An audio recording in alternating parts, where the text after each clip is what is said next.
السلام علیکم میرے پیارے بچوں، میں بولان ہوں، سندھ دریا کی ڈولفن۔ میں دنیا میں سب سے نایاب ترین جانوروں میں سے ایک ہوں۔ میری پوری نسل کے ختم ہونے کا خطرہ ہے۔ بہت صدیوں پہلے ہم یہاں ہزاروں کی تعداد میں تیرتی تھیں،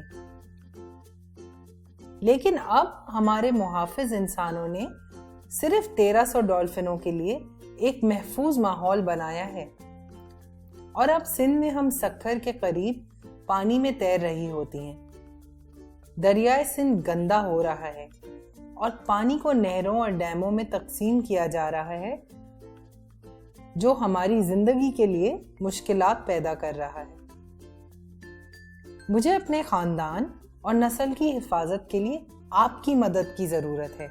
چلیں آئیں، ایک ساتھ مل کر اپنے سیارے کی حفاظت کرتے ہیں۔ آپ کا منصوبہ نمبر 1 ہے موسمی تبدیلی کو کم کرنا، کیونکہ زمین کا درجہ حرارت بڑھ رہا ہے۔ پودوں، جانوروں، انسانوں اور ماحول کے لیے بہت سی دشواریوں کا سبب بن رہا ہے۔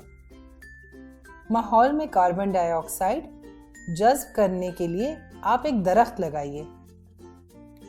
آپ کا منصوبہ نمبر 2 زمین کے قدرتی وسائل کو محفوظ کریں، کیونکہ جیسے جیسے انسانی آبادی بڑھتی ہے ویسے ہی زمین پر ہماری ضرورتیں بھی بڑھتی ہیں، جیسے روشنی، پانی، حرارت اور غذا، جو ہماری زندگی کے لیے ضروری ہیں۔ بجلی بچائیں۔ جب آپ الیکٹرانک اشیاء استعمال نہ کر رہے ہوں تو ان کو بند کر دیں۔ پانی بچائیں اور اپنے دانتوں کو مانجتے ہوئے اور وضو کرتے ہوئے یا ہاتھ دھوتے ہوئے پانی ضائع نہ کریں۔ آپ کا منصوبہ نمبر 3 پلاسٹک کی تھیلیوں کا استعمال بند کر دیں، کیونکہ یہ ہماری ندیوں، سمندروں اور زمین کو آلودہ کر رہی ہیں اور دنیا بھر میں بہت سے پودوں اور جانوروں کی موت کا سبب بنتی ہیں۔ اگر آپ کے پاس پلاسٹک کی بوتلیں اور پلاسٹک کی تھیلیاں ہیں تو انہیں دوبارہ استعمال کریں۔ جہاں تک ممکن ہو کپڑے کا تھیلا استعمال کریں۔ جتنا ممکن ہو سکے دھات اور شیشے کے برتن استعمال کیجیے۔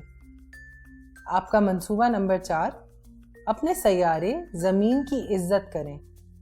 یہ ہمارے پاس واحد گھر ہے۔ ہم اس سیارے سے بہت سے وسائل استعمال کرتے ہیں۔ ہمیں فطرت کا شکریہ ادا کرنا چاہیے۔